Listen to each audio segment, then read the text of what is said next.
بسم اللہ الرحمن الرحیم۔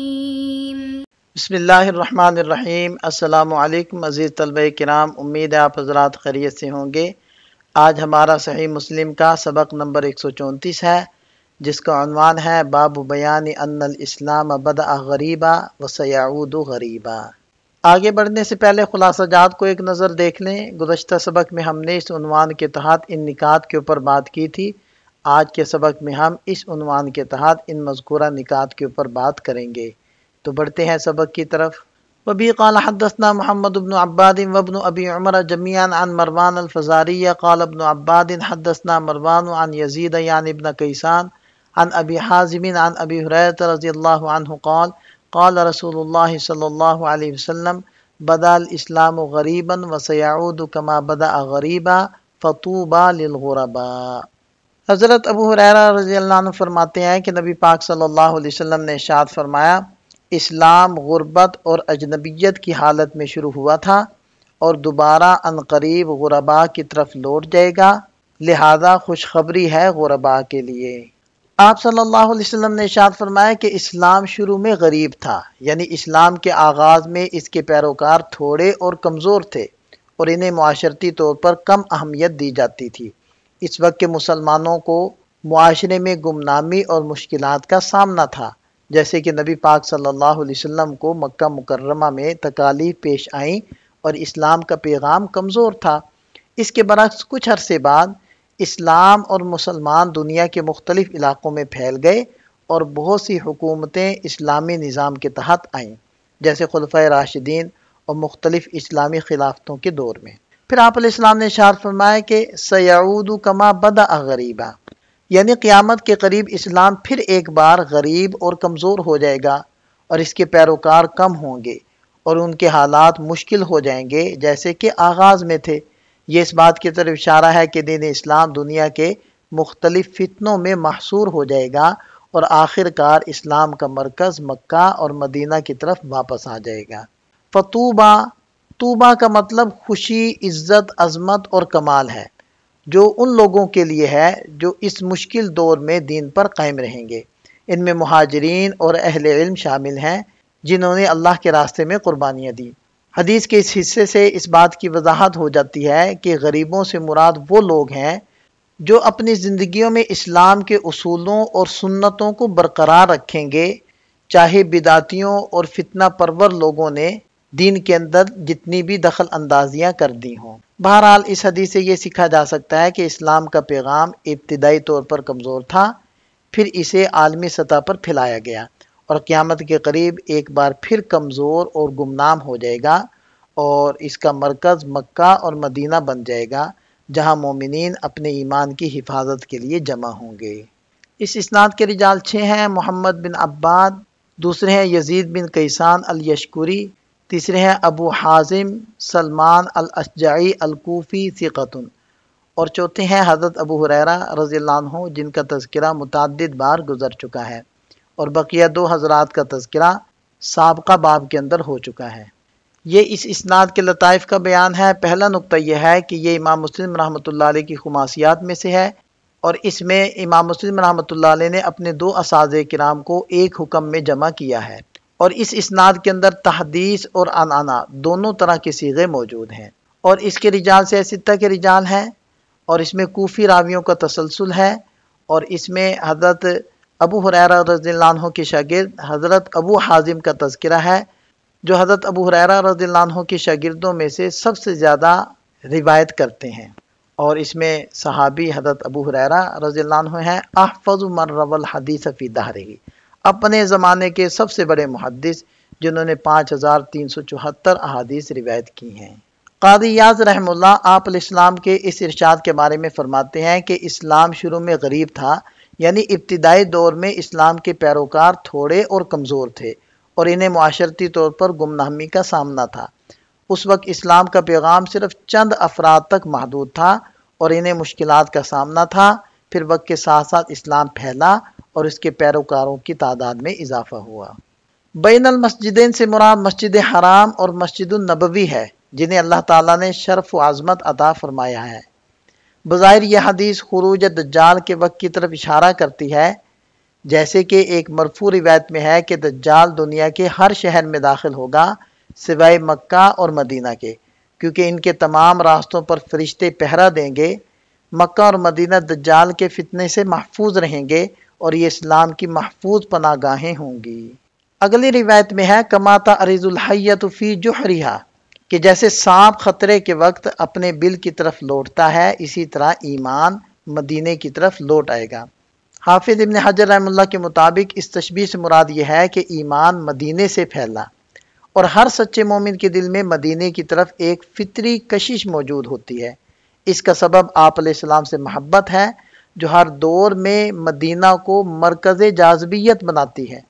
آپ علیہ السلام کے زمانے میں لوگ تعلیم اور آپ علیہ السلام کی صحبت کو اختیار کرنے کے لیے مدینہ طیبہ آتے تھے۔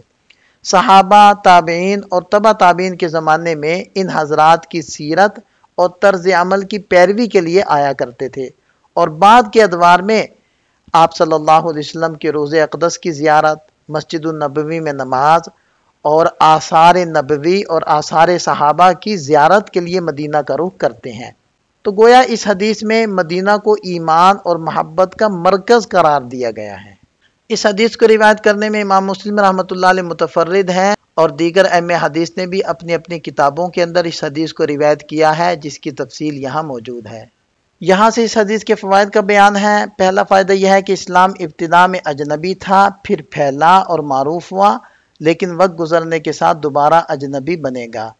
اور اسلام کے غریب ہونے میں ایمان کا غریب ہونا بھی شامل ہے، کیونکہ جب دونوں الفاظ الگ الگ استعمال ہوں تو معنی ایک ہی ہوتا ہے، اور جب اکٹھے آئیں تو پھر مفہوم الگ الگ ہوتا ہے۔ دوسرا فائدہ یہ ہے کہ اس میں نبی پاک صلی اللہ علیہ وسلم نے جو پیشین گوئی فرمائی کہ اسلام دوبارہ اجنبی ہوگا، وہ بالکل ویسے ہی واقع ہوئی، اور اسی طرح قرب قیامت میں بھی ایسا واقع ہوگا۔ یہ بات نبوت کی سچائی اور وحی الہی کی روشنی میں آپ کے کلام ہونے کی دلیل ہے، جیسے کہ قرآن میں اللہ تعالیٰ نے ارشاد فرمایا وَمَا يَنْطِقُ عَنِ الْهَوَىٰ إِنْ هُوَ إِلَّا وَحْيٌ يُوحَىٰ۔ وبه قال حدثني محمد بن رافع والفضل بن سهل الأعرج قال حدثنا شبابة بن سوار قال حدثنا عاصم وهو ابن محمد العمري عن أبيه عن ابن عمر رضي الله عنهما عن النبي صلى الله عليه وسلم قال إن الإسلام بدأ غريبا وسيعود غريبا كما بدأ وهو يعرض بين المسجدين كما تعرض الحية في جحرها۔ حضرت عبداللہ ابن عمر رضی اللہ عنہما نبی پاک صلی اللہ علیہ وسلم سے روایت کرتے ہیں کہ آپ علیہ السلام نے ارشاد فرمایا یقیناً اسلام غربت کی حالت میں شروع ہوا تھا، اور ان قریب دوبارہ غربت کی طرف لوٹ جائے گا، یعنی سمٹ جائے گا دو مسجدوں کے درمیان، جیسے کہ سانپ اپنی بل میں سمٹ جاتا ہے۔ اس اسناد کے رجال 6 ہیں۔ پہلے ہیں محمد بن رافع القشیری، ثقۃ عابد زاہد۔ دوسرے ہیں فضل بن سہل الأعرج بن ابراہیم، ثقۃ۔ تیسرے ہیں شبابہ بن سوار الفزاری، ثقۃ حافظ۔ اور چوتھے ہیں عاصم بن محمد العمری، ثقۃ۔ پانچویں ہیں ان کے والد گرامی محمد بن زید بن عبداللہ بن عمر بن خطاب المدنی رضی اللہ عنہم، ثقۃ۔ اور چھٹے ہیں ابن عمر رضی اللہ عنہ حضرت عبداللہ بن عمر بن خطاب العدوی، صحابی ابن صحابی، مدنی صحابی ہیں رضی اللہ عنہم اجمعین۔ یہاں اس اسناد کے لطائف کو ذکر کیا جا رہا ہے۔ پہلا نقطہ یہ ہے کہ یہ امام مسلم رحمۃ اللہ علیہ کی خماسیات میں سے ہے، اور اس میں تحدیث اور عنعنہ دونوں طرح کے الفاظ موجود ہیں۔ اس کے رجال سے ستہ کے رجال ہیں، اس میں مدنی راویوں کا تسلسل ہے، اور اس اسناد میں ابن اپنے والد سے اور وہ ان کے دادا سے روایت کرتے ہیں، اور اس میں حضرت ابن عمر رضی اللہ عنہما کا تذکرہ ہے، جو عبادلہ اربع میں سے ایک ہیں، مکثرین سبع میں سے ایک ہیں، جو حضرات فتویٰ کے ساتھ مشہور تھے، ان میں سے ایک ہیں۔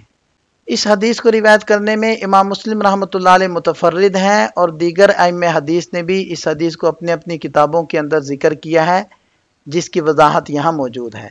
یہ اس حدیث کے فوائد کا بیان ہے، اگرچہ اس سے ملتے جلتے فوائد پہلے بھی ذکر ہو چکے ہیں، ہم صرف ان کا خلاصہ ذکر کر دیتے ہیں۔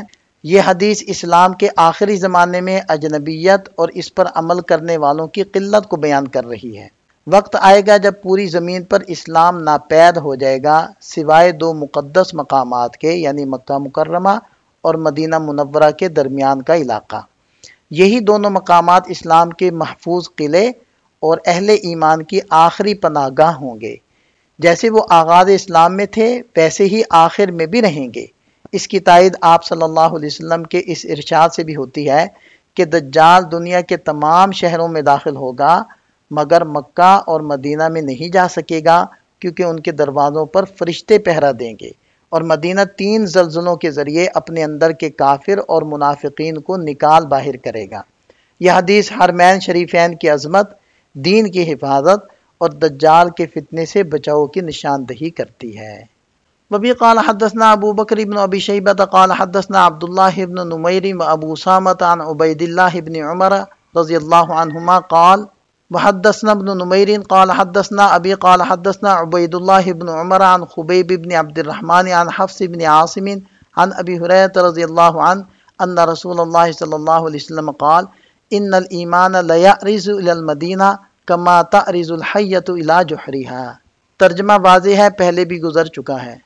اس اسناد کے رجال 8 ہیں۔ پہلے ہیں ابو بکر ابن ابی شیبہ جن کا نام ہے عبداللہ بن محمد ابن ابی شیبہ۔ دوسرے ہیں ابن نمیر جن کا نام ہے محمد بن عبداللہ بن نمیر الحمدانی۔ تیسرے ہیں عبداللہ بن نمیر۔ چوتھے ہیں ابو اسامہ حماد بن اسامہ القرشی ثقۃ ثبت۔ پانچویں ہیں عبید اللہ بن عمر بن حفص بن عاصم بن عمر بن خطاب رضی اللہ عنہما ثقۃ ثبت۔ چھٹے ہیں خبیب بن عبد الرحمن ثقۃ۔ ساتویں ہیں حفص بن عاصم بن عمر بن خطاب العمری المدنی ثقۃ۔ اور آٹھویں ہیں حضرت ابو ہریرہ رضی اللہ عنہ۔ یہ حدیث متفق علیہ ہے اور دیگر ائمہ حدیث نے بھی اپنی اپنی کتابوں کے اندر اس کو روایت کیا ہے، جس کی تفصیلات آپ کے سامنے ہیں۔ یہ ان احادیث سے حاصل ہونے والے چند فوائد کا خلاصہ ہے۔ یہاں ہمارا سبق مکمل ہو جاتا ہے۔ ایک نظر خلاصے کو دیکھ لیں۔ یہ اس سبق سے متعلق چند سوالات ہیں، ان کے جواب تحریر کریں۔ ملتے ہیں نئے سبق کے ساتھ۔ اللہ تعالیٰ ہم سب کا حامی و ناصر ہو۔ دعاؤں میں یاد رکھیے گا۔ السلام علیکم۔